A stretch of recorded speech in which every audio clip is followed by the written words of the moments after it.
10 seconds left in the first half. Lamar Jackson gets driven down for what looks like a textbook sack, and the refs throw a flag that turns a long, low-percentage field goal try into a chip shot that changes halftime scoreboard momentum. The league's roughing the passer language about landing with body weight is technically the reason the flag exists, but in practice it keeps producing headlines and howls of protest. Fans point to the clip and ask, how are defenders supposed to play if they have to finish tackles like ballet dancers? Analysts point to the rulebook and to the NFL's duty to protect quarterbacks. The pragmatic truth: the play sits at the impossible intersection of rule text, replay optics, and real-time football physics. And until the league narrows the visual standard or lets replay review cover certain end-of-half calls, we'll keep replaying the same argument. If you're wondering whether the Steelers' that big offseason swing, bring in Aaron Rodgers, reset expectations, worked, Sunday night offered a nasty wake-up. Rodgers had one of his worst pro outings in a 25-10 loss to the Chargers. Underthrown balls, 2 interceptions, a safety, and a pocket that seemed to collapse with worrying frequency. The fragile part of this roster-building moment is obvious. Rodgers still has elite processing, but the body and the blocking behind him aren't consistently giving him the time to make that magic happen. The result was an ugly, old-feeling Steelers offense that couldn't convert third downs and gifted the Chargers momentum. That's not a single-night problem. It's a frame-by-frame argument that Pittsburgh's offseason bandage hasn't fixed the roster faults it inherited. And the post-game tone from Mike Tomlin did nothing to calm the water.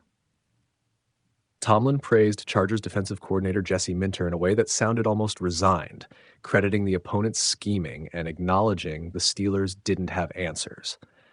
When your head coach publicly elevates the opponent's game plan the way Tomlin did, fans hear more than respect.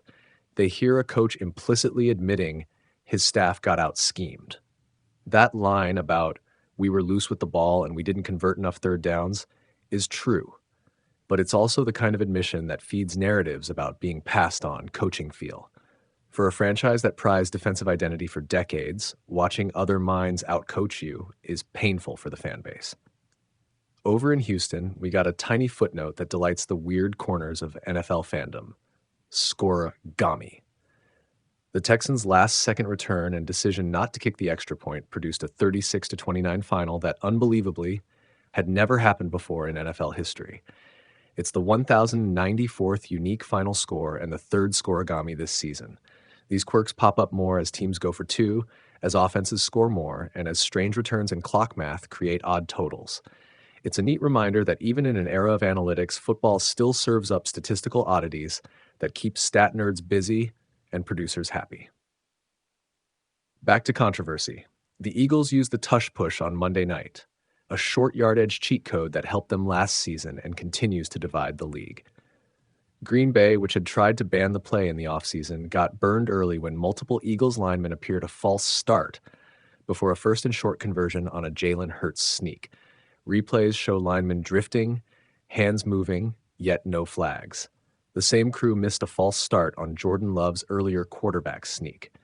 Small missed calls like these aren't always game-deciding, but in short yardage battles, they're everything. The tush-push debate isn't only about fairness, it's about enforcement consistency. If you can't trust officials to call the same infractions on both sides, teams and fans are justified in feeling cheated. And the pile-on criticism of officiating isn't isolated to the Eagles-Packers game. Week 10 gave us multiple moments: a taunting flag in Miami and an offensive pass interference in Tampa Bay that lit social media on fire and resurrected the "league is rigged" chorus. The underlying issue isn't conspiracy so much as ambiguity compounded by massive betting and immediate viral replay. Humans interpret nuance in real time, and when those interpretations shift the scoreboard in the last quarter, suspicion metastasizes quickly. The fix is boring: clearer standards, faster explanations, and a limited replay window for game-altering penalties. The NFL knows this. Whether it'll move fast enough to stop the outrage cycle is a different story.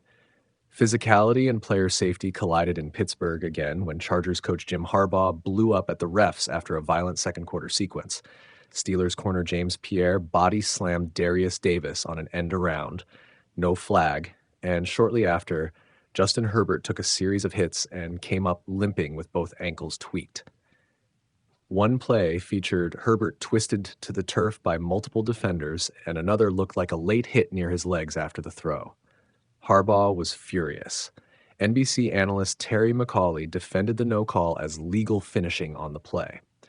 The visual sequence matters more than the ruling for viewers. Seeing a skilled QB wobble after a chain of hits invites questions about consistency, about where the line between aggressiveness and foul play sits, and whether the league's protect the passer instincts are being applied evenly. All of these strands, the roughing rule that produces half-yardage swings, a high-profile veteran quarterback struggling behind a thin line, coaching admissions that sound like concessions, scorigami curiosities, the tush-push enforcement gap, and a coach yelling about dirty hits, add up to a single truth about modern football.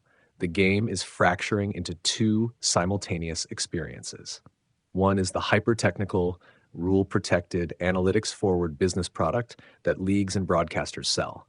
The other is the raw, messy, physical contest fans remember from youth. Pristine sacks, decisive finishes, and clear outcomes. When rules and replay and safety measures nudge the product toward protection, the sport gets safer, but sometimes less intuitively fair to eyeballs. When enforcement is inconsistent, that trade-off becomes a cliff. Safety in the rulebook paired with chaos in application. If you want one takeaway from this noisy Sunday and Monday slate, it's this. The NFL must choose coherence. Either commit to protection with ironclad, measurable visual standards and a replay safety valve for late-game calls, or accept more old-fashioned football with clearer consequences and fewer interpretive penalties. Right now, the league is trying to have both, and that creates moments that frustrate players, spook coaches, and send fans into cyclical outrage.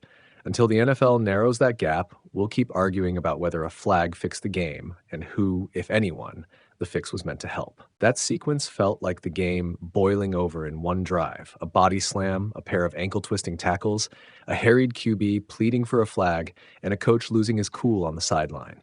Jim Harbaugh's ire after the Chargers' second quarter sequence wasn't theater. It was the natural response when a star quarterback limps and no whistle follows. Play 1. James Pierre lifts and slams Derius Davis after an end-around. It looked ugly on replay, a high lift and a hard drop, but officials didn't throw a flag. Play 2. Justin Herbert scrambles, gets dragged down, and twists his left ankle in the turf. He pops up limping. Play 3. Same drive. Alex Highsmith hits Herbert around the knees as the throw is coming out while Kyle Duggar clips high. Herbert's right ankle gets tweaked. He pleads for a penalty. None is called. Result, Chargers are limited to a field goal. Herbert has both ankles wrapped, and Harbaugh is livid. The controversy is twofold. 1, the Pierre slam looked violent enough to warrant review or at least a talking point from the refs.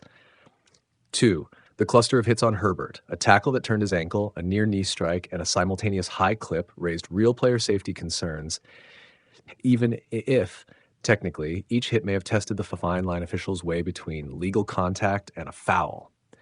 NBC analyst Terry McAuley sided with the crew, arguing the Highsmith tackle was a high wrap that fell into Herbert's leg rather than a textbook low, intentional shot. That's the sort of split-second interpretation that drives coaches and fans crazy. From the rulebook and broadcast angle, there can be plausible reasons for no flag. From a sideline and medical perspective, the accumulation of hits makes you ask whether the standards for roughing and unnecessary violence are being enforced consistently. Harbaugh's reaction was inevitable. You protect your franchise QB, you contest the calls or lack of them, and you hope the league sees the clip and evaluates it. Whether the league will fine or review anything depends on the office's interpretation and whether replay officials see a clear and obvious foul that the on-field crew missed. The takeaways are familiar by now. 1, NFL officials are adjudicating an increasingly physical game and must make snap judgments on plays that look worse in slow motion than they felt in real time. 2, the medicine side, ankle wraps, trainer attention is immediate. The discipline side, fines, changes, and enforcement is slow. And 3, when a star QB exits or looks gimpy, the what-if conversation starts immediately and loudly. Bottom line, Herbert stayed in and the Chargers won, but the sequence will stick on highlight reels. not as a single play controversy, but as a 3-play microcosm of why coaches get animated and why fans demand clearer, quicker officiating explanations when bodies hit the turf and nobody gets a flag.